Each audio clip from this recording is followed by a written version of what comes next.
Daar is geen tekort aan neerdrukkende nuus nie. Dit is immers die wêreld waarin ons woon. Die komediante Bouer Bosch en Rikus de Beer, dalk beter bekend as Radio Raps, sluit by my aan om te sê hoe hulle die humor agter die opskrifte vind. Ek is baie lus en vra julle net om ons te laat lag, maar kyk julle soms na die nuus en is julle soms oorweldig?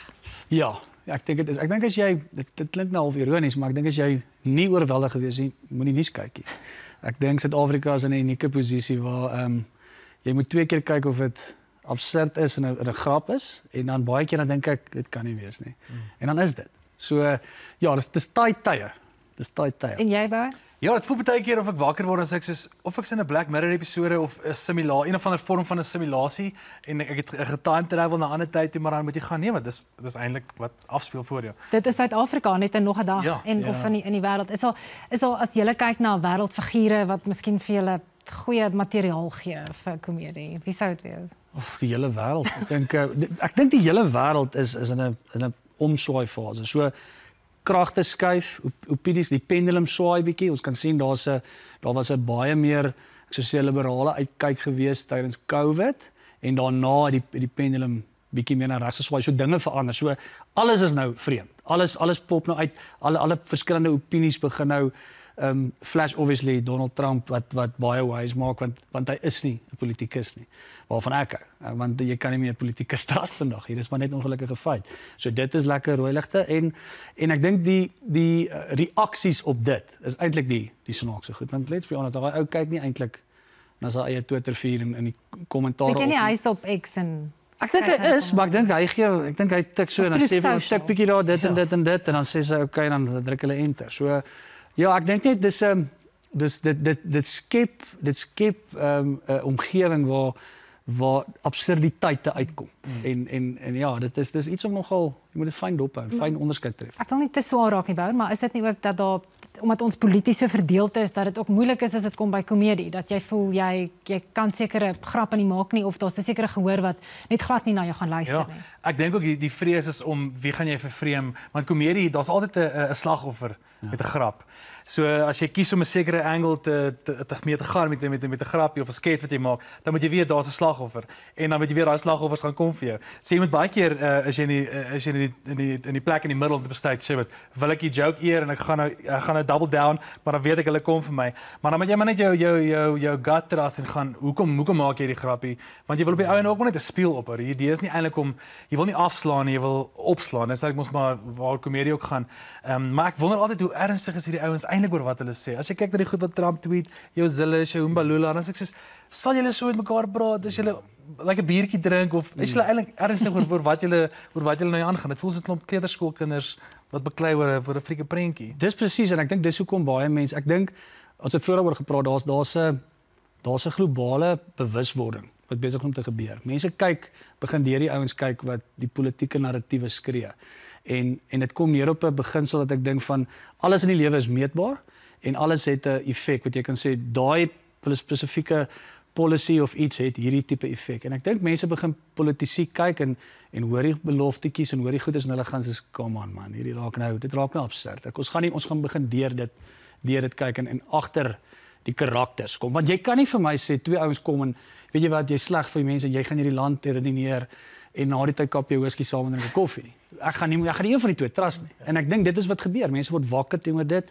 Nuwe platforms gebeur, X en al die sosiale media platforms, podcast, daai tipe goed gebeur en dis langer formaat en die gehoor vir al die mense wat dit aanbied is relatable. Afrikaans is wonderlik weer vanaand. Maar jy verstaan wat ek sê. Mense kan relate met dit. Ek wil ook tog vra, is dit nie uitputtend ook in hierdie era nie? Miskien was dit nog altyd so, maar miskien dat die komedie te polities geraak het die afgelope tyd waar komediante van ouds het miskien meer humor gevind in alledaagse goed. Ek dink aan iemand soos Jerry Seinfeld. As mens kyk na sy humor, dit was nooit polities nie. Nee.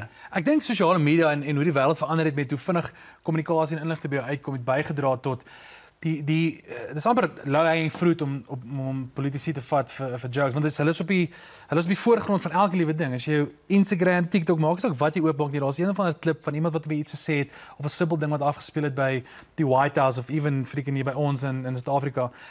So ek dink, jy kan dit nie amper, die algoritmes en die groot beast van wat sosiale media geword het, kan jy amper nie ignoreer nie. En dan dink ek ook as jy eweskielik 'n grappie wil maak oor 'n hond, dan is mense soos wat almal praat dan oor die 0.5% wat, dan wil jy jou hond grappie maak. Kom aan. Ja. Maar ek moet sê, jy weet dit is jy weet daar word in die journalistiek gesê jy moenie vir die stories soek op sosiale media nie, jy weet beweeg in die regte wêreld, praat met mense. Dis 'n gevaar ook dan vir komediante om nie jou materiaal te soek op sosiale media nie, maar in die regte wêreld. 100%. Kyk, die probleem is enige komedie is gebaseer op 'n waarheid. Dis hoe ironie geskep word, dis hoe metafore geskep word vir 'n gelykens geskep word. Die probleem is as mense so erg verdeeld is, het hulle ander perspektiewe van waarheid. Hulle het hulle eie waarheid. So kom ek en ek maak 'n grap en iemand in die gehoor deel nie my politiese waarhede nie, is dit nie snaaks nie. Dan is dit simpel. Jy weet dis soos waarvan praat jy? Dit is baie moeilik. Is daar enige heilige koeie vir jou, Bouwer? Jy weet konsepte, idees, dinge waaroor jy nie sal praat nie. Ja.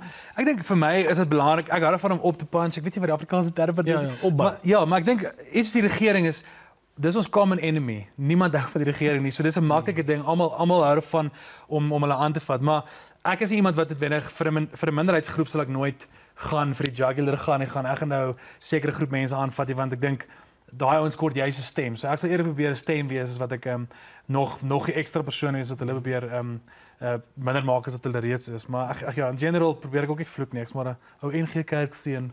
Jy vloek ook nie, Rieke?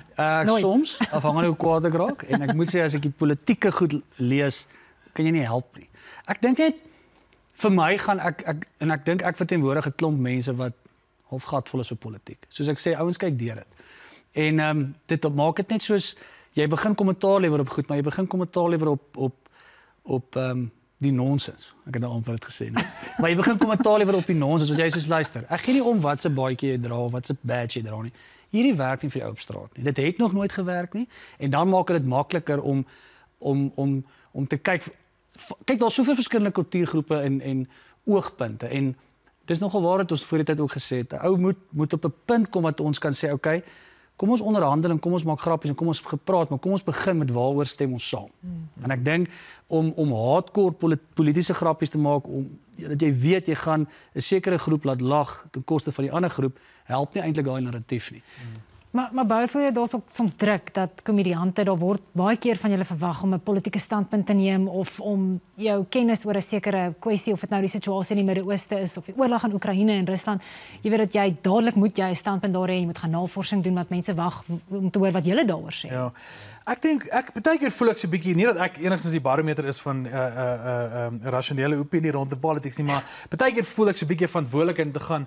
Daar's sekere narratiewe wat nou baie hard in die wêreld is, maar ek voel nie noodwendig soos dit nie. So kom ek sit 'n ander narratief op die tafel wat net meer vrae vra as ek gaan, hey, A, B en C, hier is verkeerd, want ek voel as ons net meer kan nuuskierig bly, gaan ons op 'n beter plek uitkom as wat mens heeltyd net opinies gee, want dan fight jy net heeltyd. Jy's verkeerd. In plaas om 'n vraag te vra, hey, ek wonder hoe hierdie, wat voel jy oor dit? Maar nie een platform is geskik vir gesonde gesprekvoering nie. Maar ek wil net sê politiek in Suid-Afrika, dis ingeweef van alles in. Jy kan nie, dis nie asof mense probeer 'n politieke joke maak nie. Jy maak 'n joke oor die skoolstelsel, maar dan gaan dit oor, daar was nou 'n politieke ding wat afgegaan het oor 'n kind se hare of wat ook al dit is. So politiek is net so ingeweef van ons DNA. Jy kan amper nie eens dit wegkom van dit af. Maar ek is as ons kyk na Amerika, het gesê daar's 'n groot verandering wat plaasvind. Mense is 'n bietjie meer riskant, maak grappies wat hulle miskien vroeër jare nie het nie. Dink jy ons gaan dit in Suid-Afrika ook sien? Nee. Nie gou nie. Nee, Suid-Afrika is nie daar nie. En ek dink dis die probleem en ek dink dit is wat ons kort. Ons kort minder 'n mikrofoon in 'n politikus se hand en ons kort die mikrofoon in leiers in die verskillende kulture in Suid-Afrika.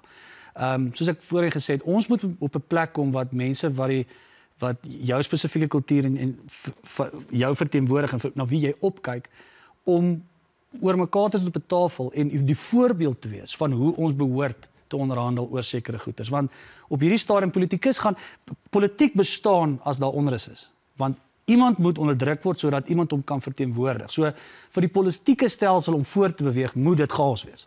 Anders is een party nodig in 'n klein kabinet. So ons moet, ek is heavy, jy kan seker agterkom, ek is baie desentralisasie, ek is 'n kapitalis. Ek het nie tyd vir die regering goed nie en ek dink almal voel. Dis hoekom ons jou op in gesprek. Baie ja, so daar loop ek nou aan 'n ander net vas, maar ek voel net sulke platforms en kommunikasie en podcast en daai tipe goed vir ouens om die vrymoedigheid te hê om 'n voorbeeld te wees van hoe ons te behoort te praat oor hierdie goed sonder om kwaad te raak of sonder om emosioneel te raak, want dit help niemand. Bou net kortliks, waarvoor gaan ons nog vanjaar lekker lag? Ek dink Helen Zille se roast gaan interessant wees. Die feit dat sy ja gesê het is amazing eintlik. Ek dink dit gaan vir haar bietjie. Ek dink almal hou nou van haar omdat sy jy so bietjie crazy is, maar ek dink hierdie gaan vir haar bietjie goeie punte in haar boekie rondom al die kulture dink ek bring. Bou Rikus, baie dankie. Dankie.